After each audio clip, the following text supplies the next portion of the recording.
Nesta fase derradeira do julgamento, permanecem inabaladas as considerações e conclusões dispostas nas alegações finais da Procuradoria-Geral da República.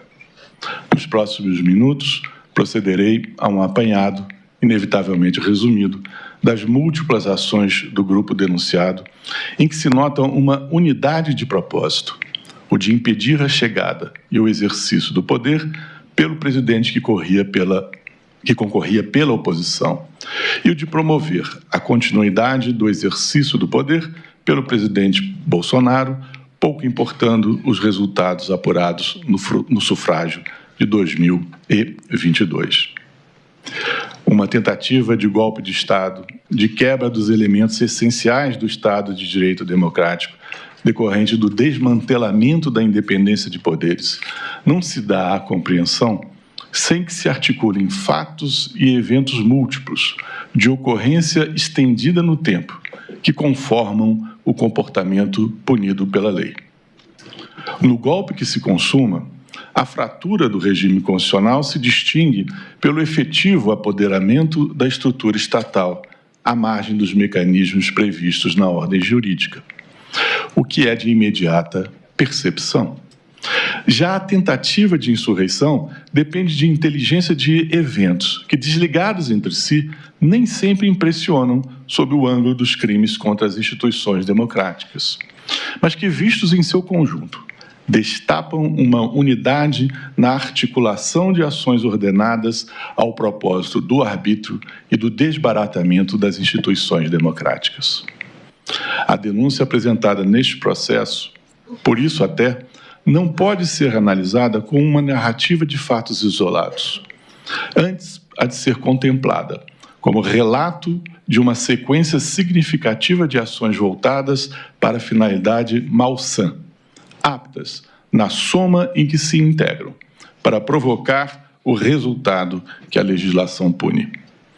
A idoneidade objetiva dessas ações para ensejar a ofensa ao bem jurídico tutelado se revela na composição geral dos eventos, entrelaçados pelo desígnio da quebra da normalidade democrática.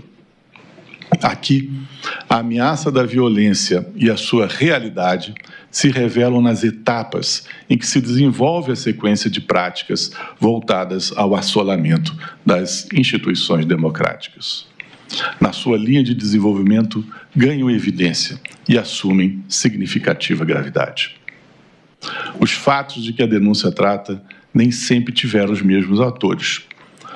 Muitos outros, mas todos convergiram dentro do seu espaço de atuação para o objetivo comum de assegurar assegurar a permanência do presidente da República da época na condução do Estado, mesmo que não vencesse as eleições e mesmo depois de haver efetivamente perdido a preferência dos eleitores em 2022.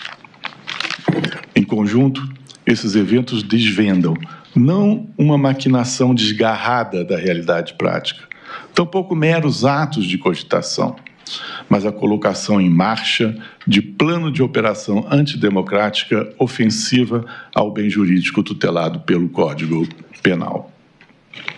Para que a tentativa se consolide, não é indispensável que haja ordem assinada pelo presidente da República para a adoção de medidas explicitamente estranhas à regularidade constitucional. Neste caso, estaríamos no campo ainda mais contíguo ao da consumação do golpe, se não já na sua consecução. A tentativa se revela na prática de atos e de ações dedicadas ao propósito da ruptura das regras constitucionais sobre o exercício do poder, com apelo ao emprego da força bruta, real ou ameaçado. A cooperação entre si dos denunciados para esse objetivo derradeiro, sob a coordenação, inspiração e determinação derradeira do ex-presidente da República denunciado, torna nítida a organização criminosa no seu significado penal.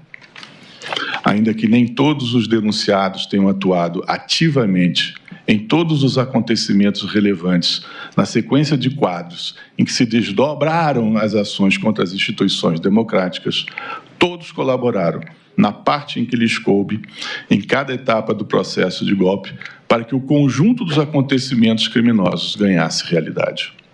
entrosam-se numa concordância de sentido e finalidade. Por isso, todos os personagens do processo em que a tentativa do golpe se desdobrou são responsáveis pelos eventos que se concatenam entre si. O grau de atuação de cada qual no conjunto dos episódios da trama é questão de mensuração da culpa e da pena, mas não da responsabilidade em si pelos acontecimentos. Tem-se a esta altura provada a cadeia de fatos direcionados a consumar a ruptura democrática. Está visto que, em vários momentos, houve a conclamação pública pelo então presidente da República de que não se utilizassem as urnas eletrônicas previstas na legislação, sob a ameaça de as eleições não virem a acontecer, bem como de resistência ativa, armífera, contra os seus resultados. Maquinaram-se insistentes campanhas de informações falsas sobre o processo eleitoral e sobre magistrados que os dirigiam. Pretendia-se que os ânimos populares se voltassem contra o judiciário no seu órgão de cúpula e contra os resultados de derrota nas urnas, pressentidos e afinal confirmados. Houve a concatenação de expedientes para subtrair competências legítimas do Poder Judiciário, sobretudo do Tribunal Superior Eleitoral e do Supremo Tribunal Federal. Tudo engendrado para facilitar a consumação da usurpação do poder em etapa posterior do desenvolvimento do golpe, para o que até integrantes do gabinete do governo já estavam listados. O presidente da República, comandante-maior das Forças Armadas, reuniu os mais altos militares das três forças para dar-lhes a conhecer seus planos. Logo mais, o ministro de Estado da Defesa, ele mesmo, convocou os comandantes militares para revelar-lhes a estratégia a ser adotada.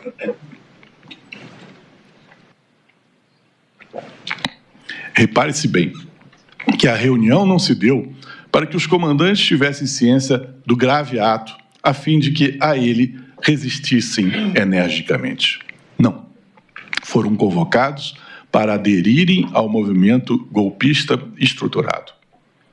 Foram então expostos a minutas de decretos que estatuíam providências estapafúrdias para a normalidade constitucional a serem tomadas em detrimento das competências do Supremo Tribunal Federal e do Tribunal Superior Eleitoral e do processo sucessório do Executivo. Basicamente, fixava-se que o então presidente da República prosseguiria à frente do governo do país e se impediria a posse e o exercício do cargo pelo candidato que a população escolheu. O comandante da Marinha chegou a assentir ao convite para a intervenção no processo constitucional de sucessão do Executivo. Não é preciso esforço intelectual extraordinário para reconhecer que, quando o presidente da República e depois o ministro da Defesa convocam a cúpula militar para apresentar documento de formalização de golpe de Estado, o processo criminoso já está em curso. Não se está, nesse caso, num ambiente relativamente inofensivo de conversas entre quem não dispõe de meios para operar um putsch. Quando o presidente da República e o ministro da Defesa se reúnem com os comandantes militares sob a sua direção política e hierárquica para concitá-los a executar fases finais do golpe, o golpe ele mesmo já está em curso de realização. Some-se a isso a campanha ignóbil, determinada pelo militar, candidato à vice-presidência, para destruir o ânimo legalista, demonstrado pelos comandantes da Aeronáutica e do Exército ao se afastarem das etapas decisivas do Levante.